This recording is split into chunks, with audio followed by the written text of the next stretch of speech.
E eu quero começar, Baldasso, dizendo o seguinte. Fosse um jogo de uma competição, onde o Internacional, assim, se o Internacional perder pro Tátira, na próxima fase, ele vai enfrentar o Always Red. Mas se ele ganhar do Tátira, ele vai pegar o River Plate. Ou ele vai pegar o Grêmio, vai ter Grenal. Eu teria convicção que o Internacional teria entregue o jogo. Pela maneira como foi construída a derrota Colorado, um negócio assim impressionante.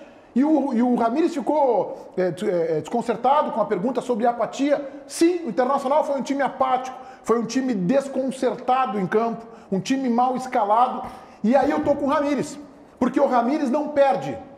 O Ramires ganha de 4, ele ganha de 6, ele ganha de 4 de novo, ele vai... Aí é ele. Quando perde, é a altitude, é o gramado de Bento, ou é o preparo físico. Ontem ele fez isso, Baldasso. Ele jogou na conta do seu preparador físico, acho que é Cristóbal Fuentes, né, JB, preparador físico. Né? Jogou na conta, porque ele falou que o time está cansado, que é o cansaço. Ou seja, o grupo do Internacional não resistiu a jogar sábado, viajar para a Venezuela e enfrentar o Tátira, Baldasso. Eu acho que até vale citar o preparo físico, até vale, porque o Internacional ontem, aos 20 minutos do segundo tempo, estava babando na gravata em campo. Né?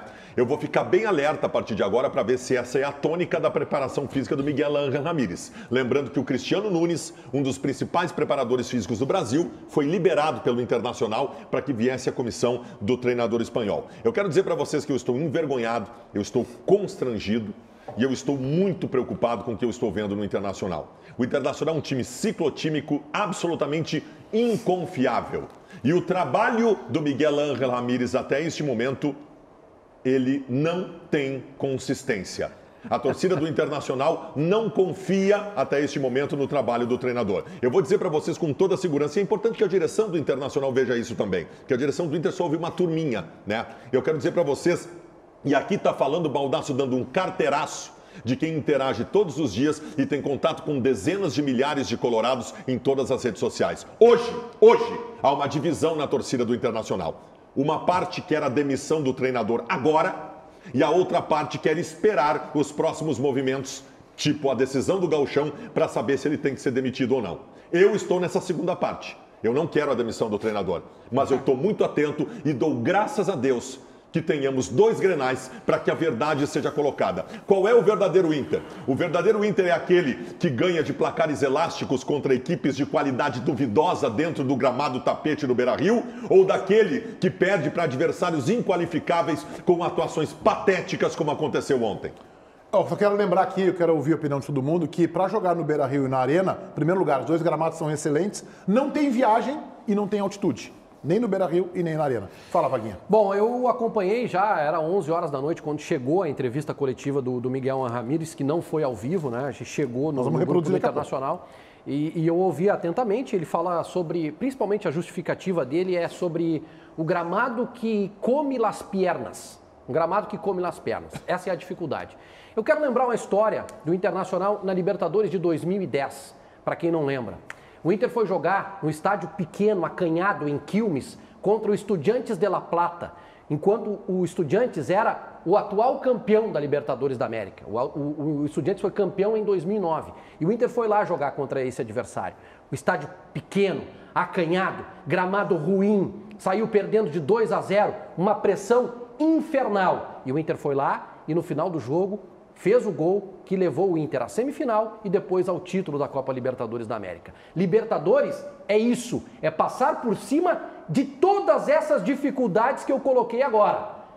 Agora, simplesmente colocar a culpa num vexame, num fiasco, que foi essa derrota pro Tátira, pelo gramado pesado que cansa as pernas, tem que saber o que é uma Libertadores da América. O Inter sabe o que é a Libertadores da América. Sabe o que aconteceu, mas quem comanda o time e quem está comandando o clube e que assina uma escalação e um planejamento de utilizar um time misto na Libertadores da América, parece não saber. Só para te lembrar que depois desse jogo, o Estudiantes liderado pelo Verón em campo e pelo Alejandro Sabella, ex-jogador do Grêmio, por isso que eu olhei para o César, pelo Sabella, na Casa Mata, então depois daquele jogo demitiu o técnico, viu? Dias depois demitiu o técnico. Eu quero... Mas tu vê como mesmo indo lá, no acanhado estádio de Quilmes, ganhando, se classificando, o Internacional enxergou que o seu treinador não daria conta de ganhar a Libertadores da América. E assumiu o Celso Roth depois que teve a parada para a Copa do Mundo. E agora eu gostaria de me dirigir diretamente à direção do Internacional, ao presidente Alessandro Barcelos, ao vice de futebol João Patrício Hermann, a quem tenho muita estima, a ambos, e espero que façam um grande trabalho na gestão do Inter. Eu quero saber se vocês estão conversando com o treinador, se vocês estão cobrando o treinador, porque nós temos escolhas sendo feitas pelo treinador neste momento, passíveis de cobrança forte por parte da direção. Mas será que eles não concordam? Aí é que tá. Por quê? Que Zé Gabriel é titular da zaga do Internacional e ninguém faz nada no Beira-Rio. O Zé Gabriel já tinha provado com o Cudê, lá atrás, que não serve para essa função. Quando o Abel assumiu o Inter, o Moledo se machucou. O Abel colocou o Lucas Ribeiro e nós não falamos mais do Moledo aqui, porque o Lucas Ribeiro deu conta do recado. O prêmio para o Lucas Ribeiro por ter dado conta do recado foi ter perdido de novo para o Zé Gabriel a vaga no time. Alguém cobra isso? Eu quero saber por que o Marcos Guilherme, que só não começou um jogo do Inter na Libertadores, continua como opção. Todos nós ficamos tocados com o que ele disse no vestiário, com um problema pessoal, só que não é no campo que ele vai resolver. Por que o Marcos Guilherme está no time, o Caio Vidal está no banco e o Peglo está em casa comendo pipoca assistindo o jogo do Internacional? Por que o Lindoso é opção para mudar jogo no momento de adversidade em várias oportunidades? João Patrício Hermann e Alessandro Barcelos, vocês são fãs do treinador, a gente sabe disso. Eu gostaria que vocês começassem a ser chefes do treinador e cobrassem esse tipo de coisa. João Batista e César. Eu queria começar mandando um abraço para a galera que está no nosso canal de YouTube. Tem 31 mil pessoas, 31.500. Então, muito obrigado para você que está nos assistindo. É uma honra também estar no YouTube, além da TV aberta. Por favor, dá teu like, te inscreve no canal, tem só 3 mil likes. Vamos lá pro like, galera. Seguinte, primeiro, o erro começa na escalação. Aí eu vou embarcar numa tese tua, Meneghetti. A experiência nesse momento faz diferença. Provavelmente o Miguel Ángel Ramírez não tem aquela manha de recuperar jogadores. Ele não sabe necessariamente como é que é. Jogador que precisa ser recuperado. Cara, pelo amor de Deus, o Marcos Guilherme ele vai ser recuperado o seguinte, tá 3-0, tu coloca ele para ele dar uma assistência, fazer um gol. E aí ele vai aos poucos. Não é se colocando como titular que tu vai recuperar o cara. Não é um prêmio e insistindo com ele até ele ser recuperado. Sendo que, claramente, há um problema um pouco maior aí nessa questão. O lance do Moisés, que o Moisés desiste da marcação no primeiro gol, é um negócio maluco. Mas ele tá cansado. Não, o ele Moisés tá diz... morto. Não. Ele tá morto, Moisés. Não justifica ele isso. Ele não consegue correr mais. Ele abandonou o lance. Então tu passa o pano pro Edenilson e pro Sobe no lance da Copa do Brasil. Eu acabei de criticar vários jogadores. Eles pararam, eles cometeram erros. Não é justificável. Cara, não é justificável. Eu estou com os olhos bem atentos a partir de agora, porque eu vi o Internacional ontem fisicamente lamentável em campo, cara. Não, o treinador falou isso, que o time cansou. Pois é. Ele jogou na conta do Cristóvão Fuentes. Fala, JB. Não há justificativa pro Nonato ser o titular tendo o Edenilson no grupo. Tu não vai poupar na Libertadores. Mas quem tomou essa decisão?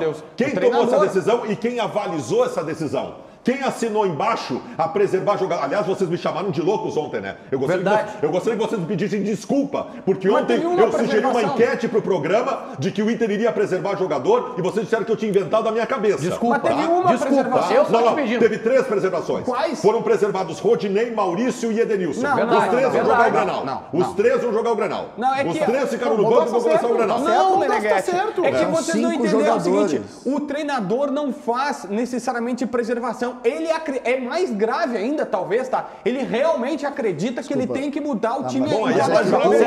Mas ele fala isso, Baldasso. Tu não pode acreditar nessa situação. É evidente que ele poupou. Vai ter 5 mudanças em relação ao Grenal. Só pegar a escalação, César, depois tu fala. Ele vai mudar todo o jogo. Eu quero dizer o seguinte, e aí não tem nenhum tipo de brincadeira aqui, pelo contrário. Tá muito difícil ver o jogo do Inter. Muito difícil. O Inter tem, sim, um sistema de treinamento que indica muitos jogadores na linha ofensiva, tá? Muitos jogadores. O Inter tem opções no ataque, que são opções que a gente tem que respeitar e ponderar. Agora, defensivamente, o Inter parece não ter trabalho nenhum